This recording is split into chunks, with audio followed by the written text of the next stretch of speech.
Okay, here we go. Oh, great. Someone just hit it for me. Awesome. So hello, everybody. Welcome to today's informational session, Tools for Success, presented by the Tompkins Chamber in collaboration with the New York State Department of Labor.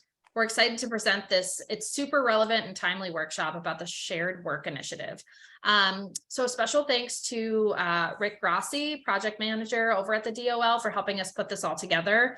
And it's my pleasure to invite Stephen Ryan and Laurie Thompson to present today. We also have special guest Sarah Hesse from Salt Point Brewing, who will be doing a testimonial about the benefits of shared work in a little bit. And then, of course, for those who cannot be actually present today, we are recording this webinar and plan to share it out this afternoon. So without further ado, thank you so much for attending, and I'm going to pass it over to Stephen and Laurie. Thanks, Mary. My name is Stephen Ryan. I am the project coordinator for the Shared Work Initiative. And today we're just going to go over what the program is about, how it was a lifeline during the pandemic, and how businesses can take advantage of it going forward. So next slide. So as I mentioned, this program was a lifeline during COVID. It helped thousands of businesses. On an average year, we did roughly 350 applications pre-COVID. But during the pandemic, we got up to about 3,500. Pre-COVID, this program was mainly used by manufacturers. On average, it was used 7 weeks a year, and it was just during just a downturn for businesses, usually in January and February.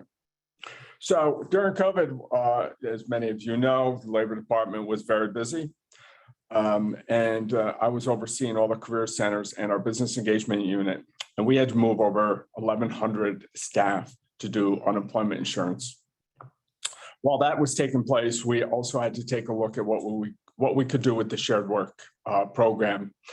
And I'll be talking about what some of those changes were, but we worked hard to streamline this program. We wanted to make sure it was very user-friendly for businesses, but also for the employees.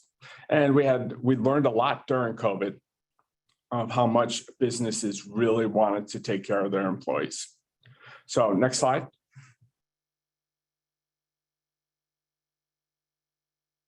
So as I mentioned, it was traditionally used by manufacturing, but during COVID, everybody used it. Our biggest organization that used it was a hospital in New York City, but it was virtually used by every industry, and we are promoting it extensively here at the department to make sure that businesses are aware of this program. And we really look at this as a retention program. As many of you know, it's very difficult to get skilled labor today. So the more that we can keep employees attached to their businesses, the better off we're going to be going forward. Next slide. So I'm going to turn it over to Sarah Hesse, who is the owner of Salt Point Brewery Company. And she took advantage of this program. It's very timely because last week, we actually heard from our sister state agency, Empire State Development, and they want us to do a webinar for the wine industry and the craft brew industry. So Sarah, why don't I turn it over to you and you can talk about your experience with the Shared Work program. Sure, thank you. Just a bit about my company. We are Salt Point Brewing Company in Lansing, New York, just outside of Ithaca. We opened in we founded in 2017, opened in 2018 in a really small location here in Lansing. And we're in the middle of a expansion, building a new facility just up the road, and looking forward to moving in there and growing our business when we got shut down and everybody got shut down because of COVID. Unfortunately, construction also got shut down and we were in the middle of our building process. And we have a fantastic core group of staff that we really wanted to keep on. And we were able to employ them doing construction actually with us, all helping to build our new location. But because of the shutdowns in construction and all of the delays, our project timeline was pushed back, and we were kind of, delayed for opening due to those construction delays. And it was at that point that I started to express concern to Jennifer Tavares and the chamber, the Tompkins Chamber, about really needing to keep my core group of employees paid, and not really sure when we were going to be able to open because of those construction delays. So Jennifer encouraged me to apply for shared work, which hadn't really occurred to me. I knew about the program kind of peripherally, but I didn't know that it would apply to us necessarily, or how it could help us. And I certainly didn't have a ton of time to do a lot of administrative legwork because we were just really busy in all of the areas trying to get open. And so I did pursue that after Jennifer and the chamber recommended that.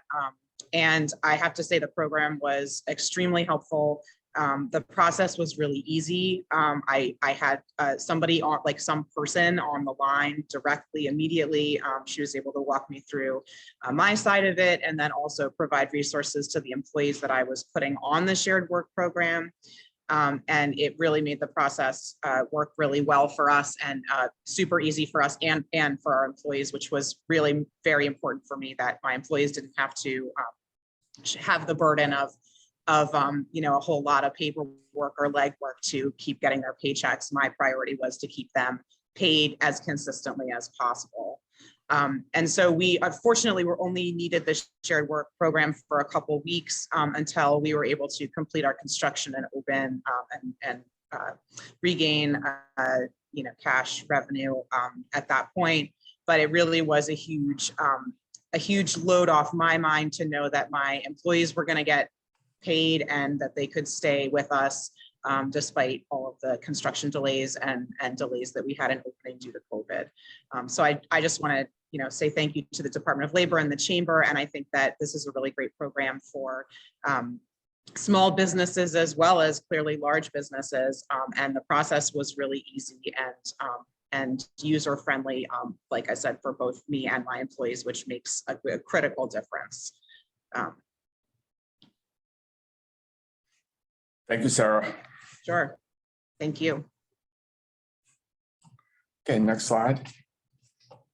So, as you hear from Sarah, this program really is a hidden gem program we have here at the Labor Department. It's one that we are promoting extensively, as I've mentioned. The New York State Department of Labor, during difficult times, gets awarded grants to promote shared work. So we have a team that all we do is promote the program to businesses from Long Island to Buffalo. This program really is a retention program. As I mentioned before, we feel that it's very important that businesses are able to keep their skilled employees, as it's a very difficult job market. But it also helps businesses respond to challenging business cycles. We have noticed this is very unique times. This is not like the recession of 08, 9, 10. There are many different factors that are impacting businesses across the state. We realized during the beginning of summer that supply chain was a major issue. So we specifically did an e-blast to businesses that were impacted by supply chain, hoping that they could save on labor costs while trying to meet operational needs. We really want businesses to maintain consistency with their operations, but also make sure that they are able to keep their employees, as it's critical, as we know, and Laurie will be talking about some of the recruitment services we have to offer. Okay, next slide.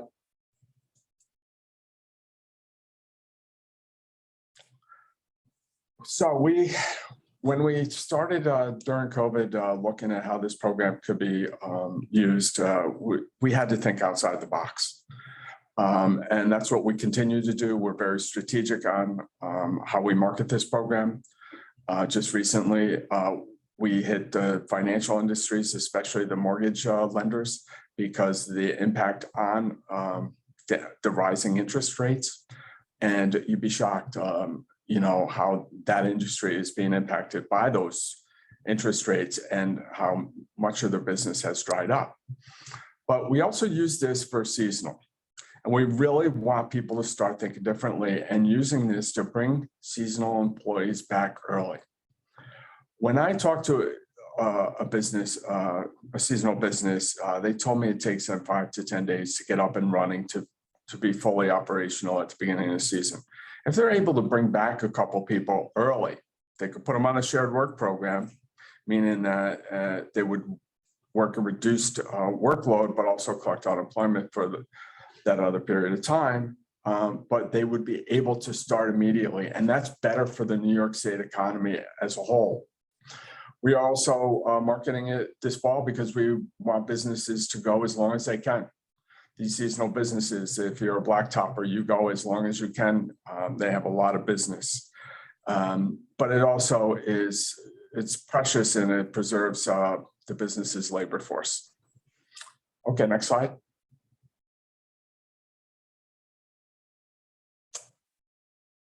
So as I mentioned, we were awarded a promotional grant. We are working with Dun & Bradstreet. That is our business lead generation. We continue to dissect businesses across the state to make sure that we get the message out there. And it really hones in on what that specific industry does. So we have hit over 500,000 emails. We have had over 115,000 unique business contacts open the emails.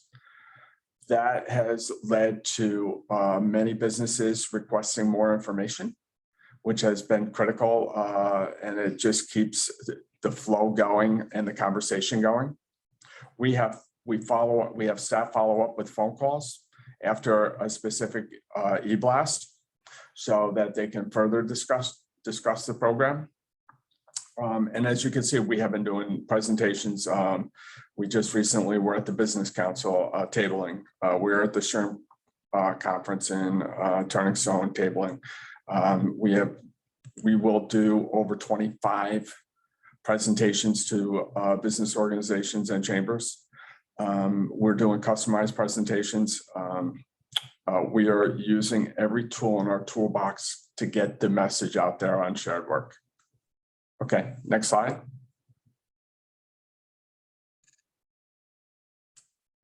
All right, so what does shared work do? Well, it helps avoid layoffs and employee turnover. We know that has really impacted businesses across the state. On average, turnovers cost 6 to 9 months' salaries when replacing a salaried employee, and that depends on skill sets and so forth. It could be more.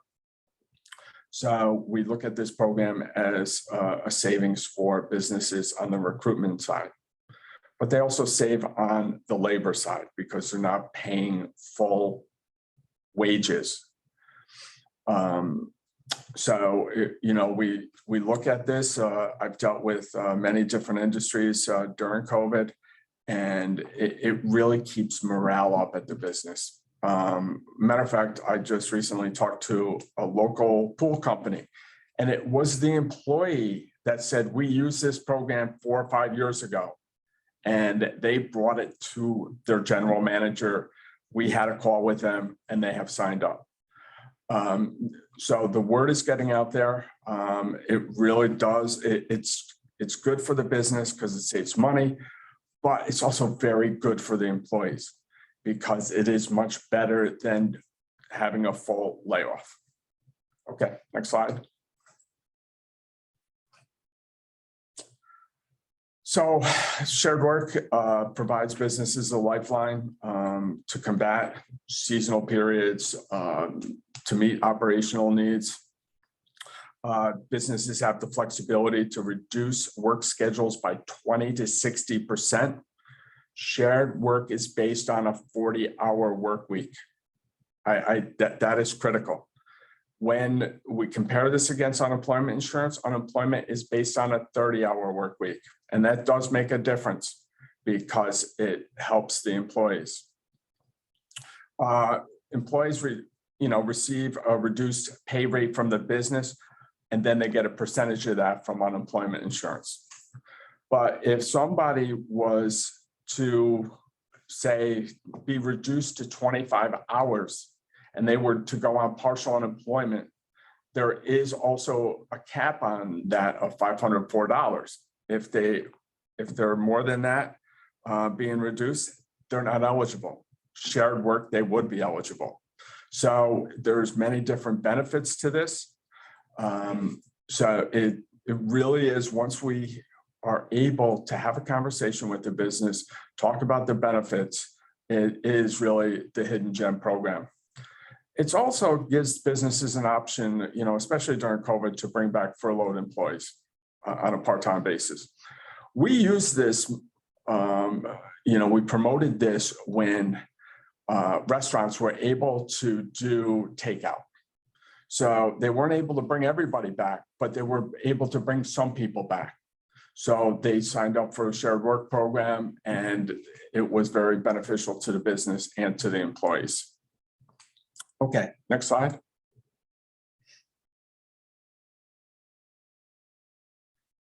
Okay, so here's an example. If a business wanted to reduce by 20%, so basically they work Monday through Thursday, 8 hours, then Friday they would be off. Okay, just hit the button there. So what would happen is the business would pay them for 32 hours, and then unemployment would pay them for 8. Now, as I mentioned, it's based off of a 40-hour work week.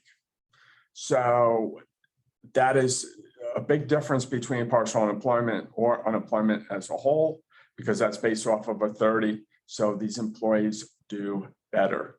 It really is a win-win for the business, but also for the employees. So I'm going to talk in a little bit about some of the improvements we've made, and if anybody's been on the shared work program, they will see how great the changes were. Okay, next slide. Here we go. Rising demand. When we first started doing, taking a look at the shared work program, we realized everything was done by paper. We would have 2,500 paper certifications come in a day. They were in boxes. They manually had to be put in the UI system. There is no way we could do that. So we took a look, and we had to be very careful because, as you know, millions of people were on unemployment. And our legacy system was about to break. So we had to make sure that we were able to make these changes and not impact what was going on with these individuals that were on full unemployment. So we streamlined the process. We made sure that everything was done electronically, and that the business could go on and do it. And then the employee would go and certify. I actually had a business in central New York that when I talked to HR director, she said she spent 3 days a week just doing the paper certifications because she had 550 employees on the shared work program. When we went to do it electronically, yeah, it was she had to do it, the initial setup, but unless she's making drastic changes, it takes her 5 minutes a week now. Now, we were also confronted with many individuals that didn't have the technology or had barriers to certifying. So we worked with businesses to make sure that they had a laptop out in a common area where they were able to get technical assistance from the business or colleagues. And after one or two times, it was not a problem. So we really worked hand in hand, and that was one of the greatest things I realized during COVID, how much businesses cared about their employees. Okay, next slide. You know, we talk about gear down, gear up. You know, we understand that, you know, during economic turbulence, many different variables can impact businesses. So, Shared Works enables a business to reduce schedules. They're able to recall furloughed employees on a part-time basis. When things come back, they're able to gear up quickly because they still have that workforce there. Okay, next slide. Okay, so here are the requirements for eligibility. It must employ at least 2 full-time employees working in New York State. Must be part of the UI system for 4 consecutive calendar quarters. Paid UI contributions, or in lieu of contributions, a reimbursement process. So there's 2 different ways that we can do this. Most people pay into the unemployment insurance system. So, they use that mechanism. Next slide. Now, eligible employees must be fully available for work for the shared work employer, but they are not required to look for other work. That's very important because when you are on partial unemployment or full-time unemployment, there is what they call a job search requirement, where our career centers bring people in and they help them look for other work. So we recognize that this is a much better program for businesses, especially just to meet short-term operational needs. Eligible employees can be full-time, part-time, seasonal, intermittent, or temporary. And in order for someone to be eligible for shared work, they must be eligible for unemployment insurance. That really has not been an issue, meaning they have to have so many wages over the last 4 quarters. Okay, next slide. Application process. This is one of the things that we really did streamline. We talk to businesses, they develop a shared work plan, and they figure out where they need employees. You do not have to keep certain occupational titles together. You can mix and match. You can adjust on a weekly basis. You just go through your UI online services, and if there's any issues, we have a team that provides technical assistance throughout the process. Approval on these plans usually done in a day or within 48 hours. That is a big change because pre-COVID, if you went to our internet, it said it would take 3 weeks to approve a plan. So we went from a 3-week approval to 24 to 48 hours. And all plans start on a Monday. And then those people that are on the shared work program, they would certify at the end of that week. Okay, next slide.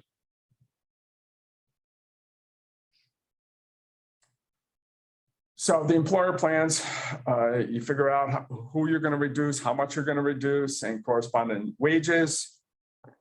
We make sure that it is based on a 40-hour work week, as I mentioned. This is a big difference from unemployment. Fringe benefits cannot be reduced. Even if you're reducing, say, 60%, you must continue to cover the full fringe benefits of those employees. They must remain whole. Plans are in place for 53 weeks. Now, I'm not sure why 53. I have never gotten an answer to that, but we have assigned account executives, as Sarah had mentioned. They work hand in hand with businesses. Once the plans are coming up for renewal, they will reach out to the businesses, and they have really done an amazing job. And as you can tell here at the Labor Department, it has been a very busy few years. Once you cannot hire people in those units that are being impacted by shared work, it just makes sense. There would be no reason to hire somebody if you're reducing an individual. So if somebody leaves, there is caveats that you are able to backfill that person, but you would just work with your account executive and they would provide provide that technical assistance on a case-by-case basis. Okay, next slide. From the employee perspective, a lot of people in New York State are very familiar with the UI system, especially during COVID. It's very similar to Certify for unemployment insurance. It's just under a different little portal. So they, once they file a claim, they're up on the system. They go in, they certify each week, and then they are paid in a very timely manner. If there is an issue, we have a unit that is very responsive, that helps the shared work individuals make sure that they're able to certify and get paid in a timely manner. Okay, next slide. As I mentioned, most plans are approved within 48 hours. We went from 75% paper to now 93% are certifying electronically. And that's very important because it just makes sure that everybody is paid timely. We were getting paper certifications of back certification weeks, which means that these people hadn't been paid for weeks. So that was very important. Now you're going to ask where the other 7% is. If a person does need to have a back certification, that's got to be done by paper.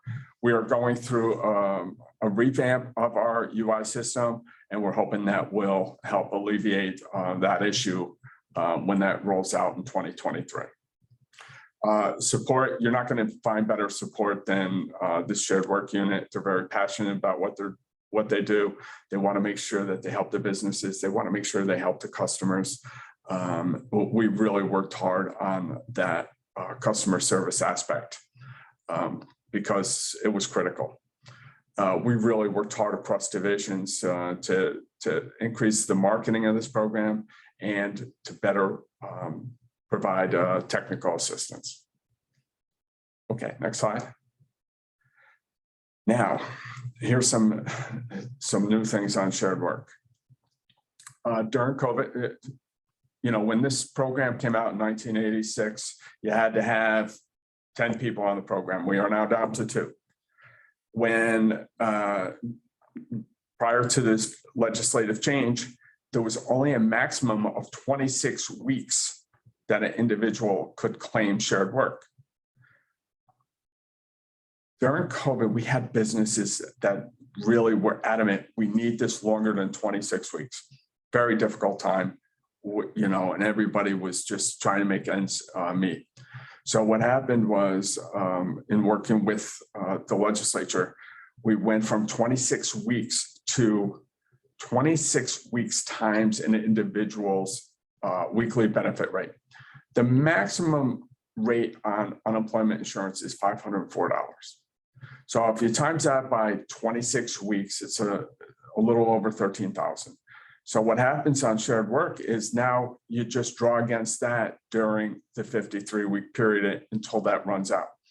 When we did an analysis on how that would impact employees and businesses, it really did show that this program would go beyond the 26 weeks. So it's even better now. So this legislative change is critical to businesses, especially as we go through these tough times. But it's going to be great, and we know that businesses are very happy with this change. Okay, next slide. Here are just some of our links. I know that you're going to be sharing this PowerPoint. I will be available for any questions after Laurie's presentation. But thank you for taking the time to hear about our shared work program. My number's down at the bottom. If anyone has any questions, feel free to reach out to me. And I'll turn it over to Laurie now. All right, thank you so much, Steve. Good morning, everybody. If we could just go to the next slide. So my name is Laurie Thompson. I am the Deputy Director of our Business Engagement Unit here at the Department of Labor. We're part of the Division of Employment and Workforce Solutions. So I know we're here today to talk a lot about the shared work program, but we also wanted to talk about the vast array of other no-cost services that we have to businesses, because we know that it's not always a time of downturn. There are times where it's time of growth, and we want to make sure that you're aware of those services as well. So just by way of introduction, for those that are not familiar with the Business Engagement Unit here at the Department of Labor, we are part of the system that connects over 250,000 individuals to career and training opportunities each year.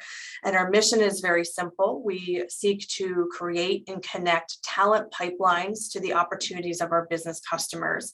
So we assist businesses, like I said, who are growing and thriving through our business services teams. We have teams located all throughout the state.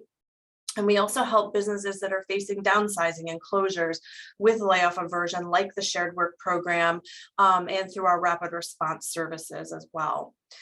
We hold an average prior to the pandemic, and we're getting back to it now. But prior to the pandemic, we held an average of 1,500 customized recruitments and job fairs on an annual basis to help connect job seekers with our business customers. And lastly, we maintain the tools and resources to provide no-cost services to our customers. So we're going to get into some of those services now, so that you're aware of what is available to you. So first is our New York State Job Bank. This is our main source for job postings and job seeker resumes. So this is the place where the job seeking customers come to check out opportunities. Right now, there's over 465,000 jobs on the New York State Job Bank. This does include New York-based jobs as well as jobs in neighboring states like Pennsylvania, Connecticut, Massachusetts, et cetera, and New Jersey. So really this site allows businesses to manage job postings throughout the recruitment process. So it's a self-service site. So businesses can create an account. You can post your positions, you can search resumes, you have the ability to edit the posting, take it down when it's filled. And it gives, that kind of that ability to manage that process. It also archives all of the past positions, so that you can easily post a position again if needed. Obviously helps businesses increase interest in job postings. We'll talk on the next slide a little bit about the traffic that the site sees.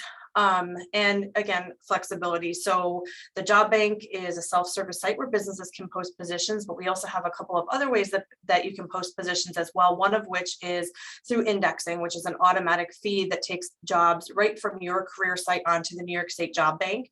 Once it's set up, there's nothing else that you have to do other than post on your site, and on an overnight refresh, it gets automatically posted to our site. This is obviously for businesses that have career sites, applicant tracking systems set up. We also have a team of staff that can post positions for you. So we have that built-in flexibility to post positions in multiple ways. So again, some of the benefits that I mentioned about the New York State Job Bank, we have some conservative dollar savings here, but by posting with us, because it's no cost, it can save you up to $8,000 a year. I'm sure most of you know how expensive it is to post on, paid sites like Indeed, and other sites. So there is a large cost savings by posting here. It also sees a lot of traffic, over 40,000 job seekers visit. That's probably higher actually now as well. But we see a really good, unique job seeker traffic on a monthly basis. So it really allows businesses to develop a large pool of qualified candidates by posting on that system. So next slide. We also have microsites. So our microsites are basically kind of smaller, parsed out versions of what's on the New York State Job Bank. And it's really to highlight particular areas. So we have one to highlight seasonal opportunities. We know that our seasonal business customers often have a hard time getting the word out there and attracting individuals to their opportunities. So we have a seasonal jobs microsite. We also partnered with our sister state agency, Empire State Development, their I Love New York team, and we launched a tourism industry to highlight the amazing tourism related careers that are out there throughout the state. During the pandemic, we also launched an immediate hiring opportunities microsite because while many businesses were closed and downsizing and having to halt business, there were many that were thriving and even more busy than before, like healthcare, food manufacturing, distribution, cleaning, and things like that. So we launched an immediate hiring opportunity microsite to put some emphasis on those. So the information on the opportunities is out there, but it's also an easy place for our job seeking customers to go to say, okay, I need a job right now. What are the jobs that are immediately available? And they're only seeing those jobs and not the 400 and something thousand jobs that are out there on the job bank and having to do a keyword search. There's also the ability to filter down by city, by job title, by company. So it's really a user-friendly way to have if you have a more kind of direct job search, that they can utilize those sites.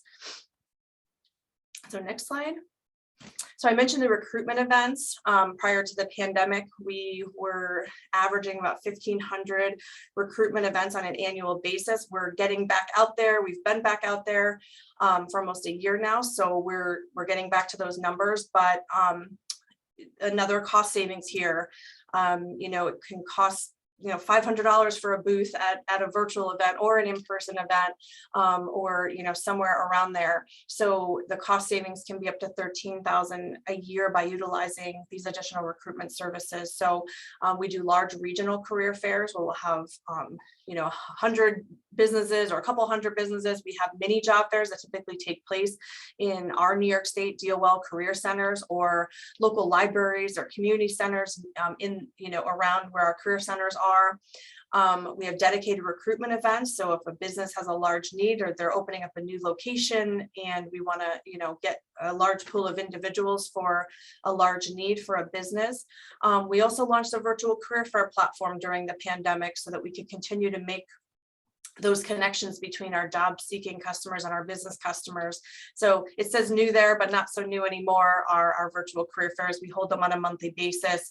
And we also have, special events that we do from time to time as well through that platform. So really, this allows businesses to access top talent all in one place. These are the people that got dressed and came out and printed their resume, and they're eager and they're ready to go. Also reduces recruitment time, particularly with our virtual career fairs, because there's an integrated video chat. We're finding that businesses are utilizing that platform to do initial interviews with the job seeker.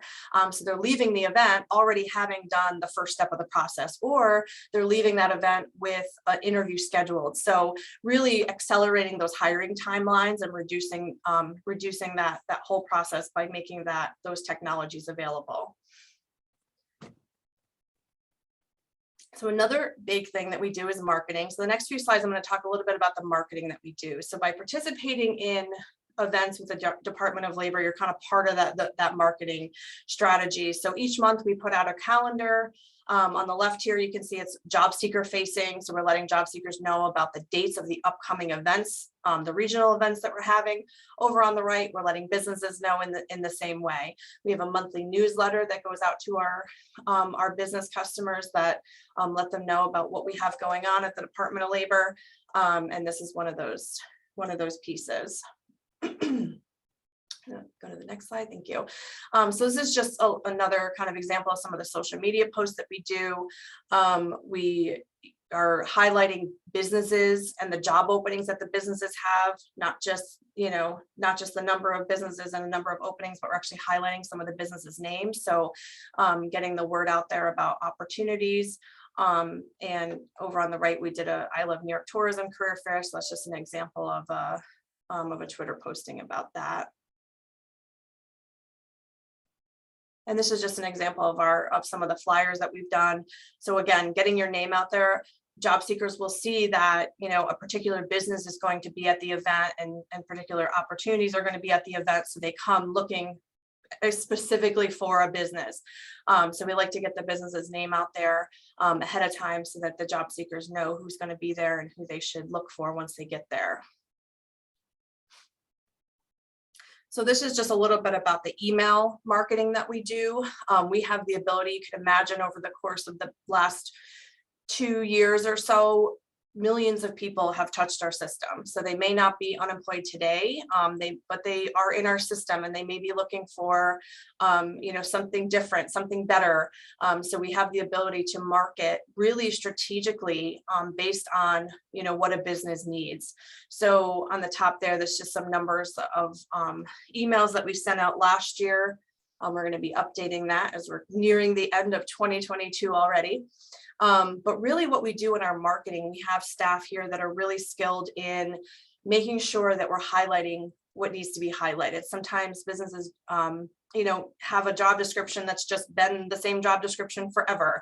But when we have conversations with businesses, we like to say, well, what are some of the benefits that you have? What are some of the perks? Why would I want to work for this company? We're kind of in a time right now where businesses really need to sell themselves. It's a little bit of a role reversal right now where, the business needs to highlight what's in it for that candidate or that job seeker, what sets you apart from another business with a similar opportunity. So we really highlight the benefits. People want flexibility, even more so than wages right now. We're seeing that job seekers want work-life balance. They want to know that their company that they work for supports them in and out of the workplace, so that they are flexible with childcare, that they offer time off and things like that. So the benefits are really key right now, the flexibility as well. We make sure that we have actionable subject lines. We're grabbing the attention of the reader. How many emails do you all get in a day? Same thing. If you're looking for work, you're getting this email and that email. So what are some things that we can put in there that are really going to draw the attention and make the reader want to continue to read? We make sure the information is concise and easy to read and easy to get to the information. And the end goal is to have them, read the description, assess their ability to do that work, and then fill out a job application. We also find that job seekers oftentimes count themselves out of things. So we want to be really careful in making sure that the things stay general and that we're really promoting people to take a shot at the opportunity. So again, we can be really strategic in how we're outreaching. We can look at people in a particular county or a zip code. We can look at the last time that they came into our career center and received a service. So how recently were they seeking services? And what is their desired field of work? We can look at other things like if a driver's license is required, or you're looking for bilingual candidates, or you have a particular educational degree or maybe a certification. We can really hone in on those things and do very targeted marketing around what you're looking for, so that we're only bringing qualified, motivated, skilled individuals to you to apply.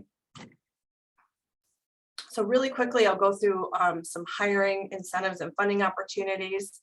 I won't go into great detail, but these are a list of some of the tax credits that are available that really can help businesses trim labor costs. And these are tax credits really for probably hiring individuals that you're already hiring.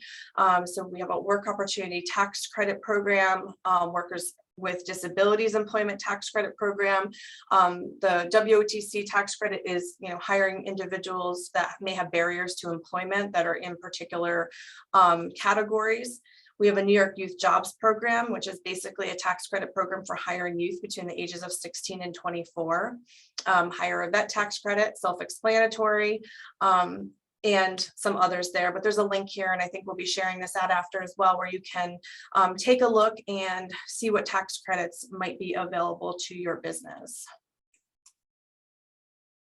And the last is our human resources consultation services. And these are really services that are kind of geared towards small to medium-sized businesses that may not have a robust HR department or a legal team. And we have individuals, staff here throughout the state that can assist with these HR consultation services. So we do things like job analysis, skills gap analysis, Employee handbooks, we can take a look at your employee handbook. We can help develop one. We can help update one. We can help you get connected to legal compliance. We can review employment applications. There's always changing things with labor law and things like that. So we can help there. Maybe interviewing techniques. Maybe you're a small company that hasn't hired in a long time and wants to know how to do it right. Employee orientation, we can help with, looking at that, reviewing that, perhaps developing an orientation plan and turnover analysis as well. So that's just kind of really briefly some of the services that we offer through our HR consultation services. But like I said, again, no cost services there as well. And we have occupational analysts in different parts of the state that can help with some of those. And it may not be that, we have all the answers or we're experts, but we have resources available to connect you to the right information. If you're curious about, paid time off or, things like that, we can get you connected to the information that you need. All right, and I mentioned in the beginning that we have regional teams all across the state. So if we go to the next slide, just a shot of throughout the state.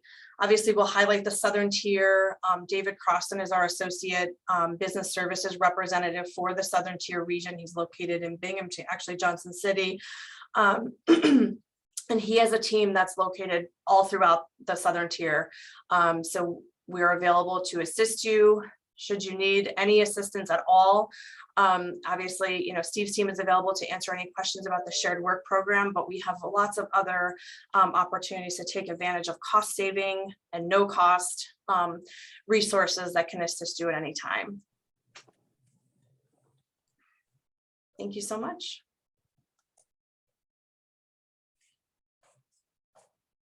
Thank you so much, Laurie, and also to Stephen earlier for all of this helpful information that you shared today. I'm going to stop sharing my screen.